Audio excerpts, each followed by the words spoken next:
and which suited us just fine because that was another source of revenue, Customers. customers for us and other people in the canyon and in Taos, and it sort of grew, and the Forest Service had no objection to it early on, and then there was a few people that didn't like the noise and so forth that was going, which is probably part of your dislike for them. Understandable, and which I don't like all the noise either, because people, and sometimes me included, take the baffles out of your bike and make a big roar as you went down the street. Well, now, Lloyd's making it sound like a man thing, but Olive, I remember... No, When we got the 2 bikes, all 4 of us learned to ride. Or learned to ride on All it. right. Yeah. So you and Sue have been involved in this from the start. Mm-hmm. Well, that first... And it just grew from there. I was going to say, not only did that grow, but this, as you pointed out, it fed this enterprise that you had going. And so that was an innovation. Maybe you didn't invent it, but you brought it into this area and you let it develop. But you're talking about introducing stuff here. Yes. A lot of the snowboarding, the motorcycle riding, the fishing, bow hunting. the bow hunting. You showed me my first compound archery, bow. all of those things that we've done here. Some of them stayed on, some of them didn't. There was those were out there, and it was just a matter of taking advantage of them and letting them come in here, or encouraging them to come in. Just economic. Well, you advantage. two have been open to change. You've been accepting of new things and allowing others to enjoy them. And you mentioned fishing. I think you were carrying flies and what a fisherman needs. You had fishing licenses. You facilitated the enjoyment of this area. Oh yeah, well, Paul had flies and sold fishing licenses and stuff up at Tesritos Lodge. Right. And when I was helping up there and running the store for them, and helping in the store when I worked for him up there in the summertime, building, I'd help out in the store then too. And we sold fish and flies and worms and licenses, and it's a case of there was the traffic, take advantage of it and Build on it. and build on it, and that's what we did down here. Well, of course, Paul was, when I was growing up, as you point out, he was very active in the area where we were, and obviously He was the master builder. I continue to discover things about this house we bought that he built that amaze me. And whenever we had any work done, they point out. Yeah, well, I know. My dad helped Paul finance to very first get started up there, and I can remember Dad complaining a little bit about his brother. He said, I helped him get started in business up there, and said, instead of turning out to be a businessman, Paul turned out to be a builder, a carpenter. Well, he passed some of that skill on to you. And he passed a lot of that skill on to me. Mark and I were just remarking about this furniture. This furniture's going to last. And I know you've probably designed and built it. I built The- that thing I did. Yeah, I don't know whose initials those are, but I don't know whose those are either. I tried to come up with something about it, but I But couldn't. I built that one, and all those benches over there, The other and that table, those tables over there were ones that I built. Well, When you needed something, furniture or a door or something out here, why, it is a lot less expensive to buy the boards and build it than it was to go into town and buy the thing. right. And that's kind of a case of if I wasn't able to build it and out of whatever I could get, why, we'd had to borrow money to build it, and back to my not wanting to take the risk.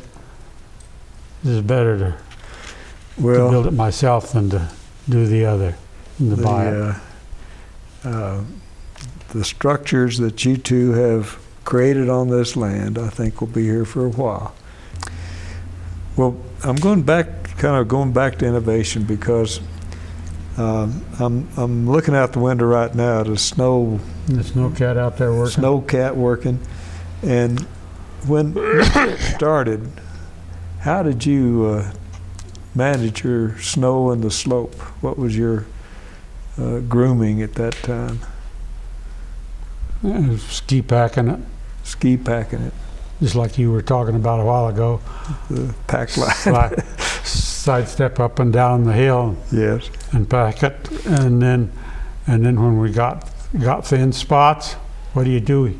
You go over next to the trees where the snow's piled up with a shovel and shovel it over on the thin spot, and then ski pack it in. And I spent a lot of hours out there, and a lot of our ski bum helped too. And Olive spent hours and hours packing, shoveling every evening after the snow. This was before we had snowmaking. well, you were telling me too, your first machinery on it was an old Jeep that helped you move the snow. No, That I wasn't, never had never had a a Jeep? Jeep on it. The first thing that wasn't the shovel and skis was a roller that I made. Had slats across and two wheels on the outside with a piece of pipe through it for an axle, and then a long handle on the front of it, and then we could pull it up on the lift on the little T-bar or the rope tow or the pommel lift we had, and we'd pull that up the hill when we get new snow, and then turn around and ski straight down the hill with this thing behind you. You didn't dare fall, or if you did, you better get out of the way or you'd get run over. Oh. But over the years, it gradually became more machinery, didn't it? Oh yeah, over the years. The first mechanized equipment we used on the slope, I think, was that little John Deere, wasn't it? Mm-hmm. I had a little John Deere, bought a little John Deere bulldozer that I could use to push rocks and stuff and to dig up stumps in the summertime, and then I used what I had and made some pads out of some 2-inch oak boards and bolted them to the tracks on the tractor so that they were this wide instead of a foot wide. More flotation. More flotation, and we bought an extension for the blade on it, so I could push snow with that when I had enough snow, and we used that, and then I had another little roller we bought. Oh, we made it. Out of a piece of culvert. Piece of culvert. In fact, I think it's still around here somewhere. Still working, huh? Piece of culvert with some bearings across it, and a frame, and hook it to the back of that John Deere. Well, as I recall, You you, had to be pretty careful about going up and down the fall line. If you got too much sideways, it'd slide sideways. as I recall, that was mostly night work. You had to do that at night a lot, Yeah, after the run closed or when the snow after the came. run closed, Yeah. or when we get new snow. Now, before we'd did you open. help him with that part, or were you keeping the books and minding the store? And, Oh, But yeah. then I was running the restaurant and running the store, and by the the way, rest that of it- restaurant of yours, it got quite a good reputation. Now, and I remember both of you actually cooking in that restaurant Oh, yeah. and serving and washing dishes, oh yeah. doing the whole thing. But, well, something that has been, at least in my frame of time, has been fairly recent, I think, is something, again, one of your children has certainly got into, and that is disc golf. When did that, and how did that come up?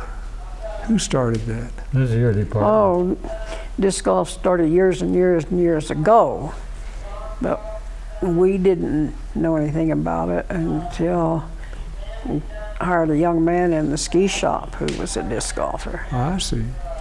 and went in what, 98? Might have been a year or two before that. Winona was here. Yeah, Winona was. It was after And- Winona was here. It was before I had that cancer surgery. So it was in the late 90s. Late Late 90s. So 90s. Sue wasn't here then, or had she, Huh? had Sue gotten here? Yeah, she was here by then. She was back by then. Well, how did she get bit by that bug? I don't know why I think of Sue as the one that pushed this Well, off. How- no, how'd it he was get bit by Denny any that bug if started it's it, flying? and he convinced us to go out and try it. And Now, who is that? Denny, the guy that was Oh, in the ski shop, okay. that laid out our first Uh-huh. first course here, and he was the one that pushed it through with Bruce and Winona, and Bruce and Winona were managing the area then. yeah, Right. they were Yeah, they were. managing the area by then, and he talked them into putting in the course. All right. Well, There And again, why we got taking bit, I advantages don't of know. something that's already in existence. right. So But you we- can adapt it to a unique area for that activity.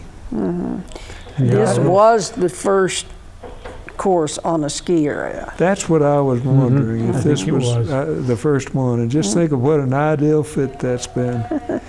Well, disc golf has become a significant activity here now. Not only here at Seepapoo, but also down at your place at 2 gray hairs. Two Gray Hairs. And certainly Sue and Bill have gotten into the competition part of it, and Olive, you've gotten into it, haven't you? A little bit. What are you doing? I mean, in fact, you're going to take a trip in a couple of weeks, aren't you? What, 3 weeks, 4 weeks to finish. I'll get 2 more states. Bill and Sue have played their 50 states, All right. and I'm working on playing on all 50. Good for you. Well, Olive, you won a statewide competition, as I remember, didn't you? Only because I was the oldest one in the class. Well, I don't care. I'm the only one in the class. I did go to the Worlds, Disc Golf Worlds tournament, but that was Well, more to well- encourage people to go. Well, good for you. But now Bill and Sue, Leslie, your daughter and son-in-law, they've really gotten into the competition, haven't they? Not really. They I just go see to news some of the stories. tournaments, but no, it's more promotional of the sport than it is tournaments for them. All right.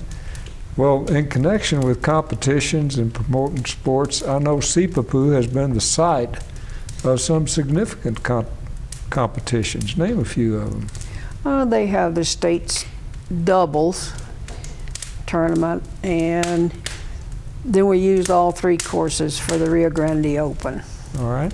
which are the big ones for Yeah. this part of the country, this And, region.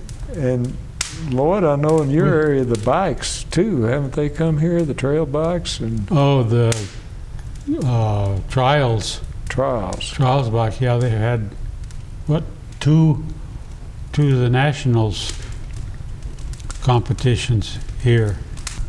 You call it a trial bike or trail? Trials. Trials. Now, what are those?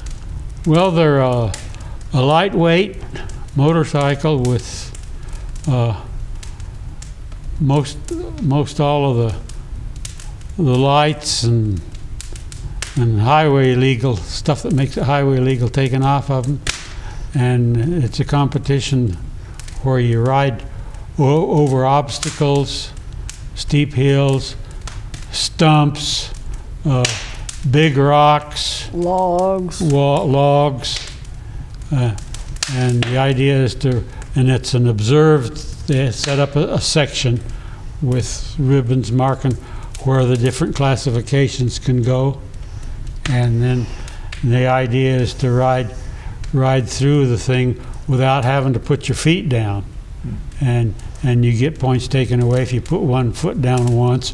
Well, that's one dab, and if you end up you can ride through it with 3 dabs.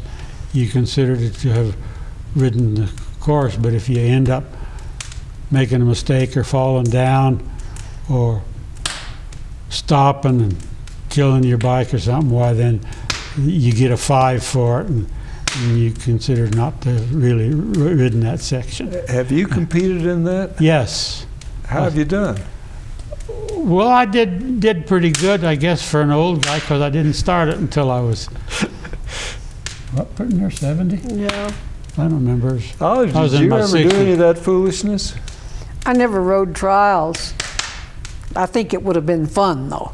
Have you ever watched them? Never have. Come down, I don't know when it is, but Sometime in June. sometime in June Should they're be having the first Sunday in June, depending on The- how it falls. the state New Mexico Trials Association is having their trials here. It'll be people from all over the state. No, there's some people from Colorado and Texas come for it too. Is that what Bruce does? Yeah, Uh-huh. He goes all over doing that? he's Yeah. riding the national He's- loop. He's riding the Tournament. national loop. He came in, what, second? In his age and classification Third, I think. Well, last Second. year. you know, again, Bruce You- is such a remarkable person to me. And I'm going now back to a sport I have participated in a little bit, and that's regular bicycle riding, road bike riding.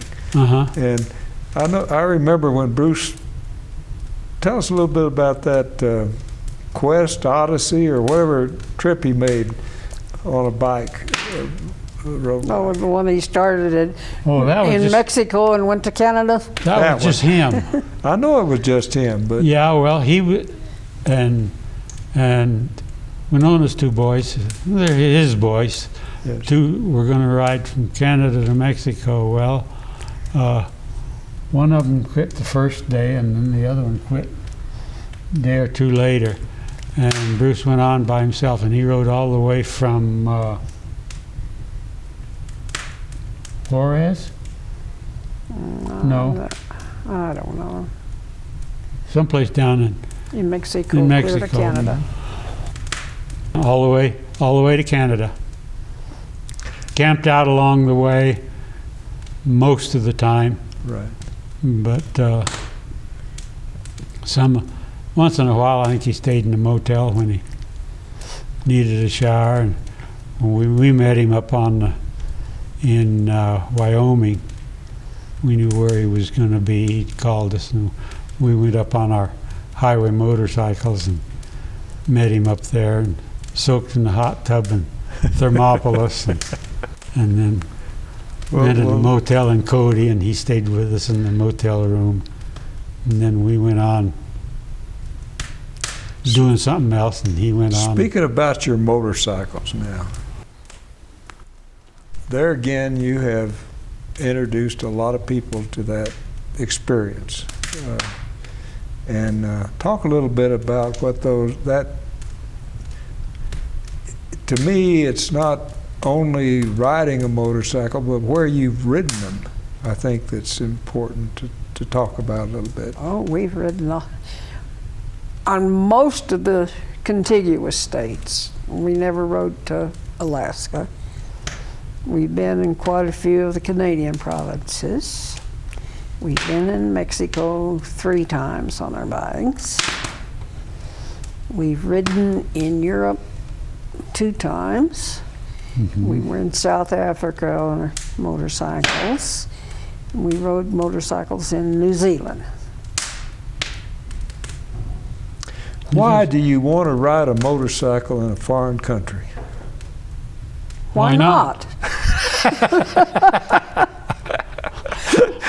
Same reason you want to ride it here. And I don't know who said it, but I wrote it down on this piece of paper. And it goes back to this risk business, and you kind of surprised me because Olive, I thought Lloyd was the risk taker, I guess because of the motorcycles. I've always looked at that as high risk behavior. But this is a quote: "Risk by nature enhances life." Yeah. No, And definitely. I know you two have to agree with that. Yep. But I can remember bringing a pair of skis in here that horrified you because you thought I was taking way too much risk. Had fixed bindings. Like those. You wouldn't let me use them. You said, "I've got to change these for you," and I thought you were just trying to sell me a new pair of bindings. And he said, "I'm not going to charge you anything." I said, "What?" He said, "No, I'm not going to let you go out there and hurt yourself." Well, I was skiing on I've it. skied on those too, I skied on that but I kind didn't too. know any better. Well, that was all we had, is my recollection. Yeah.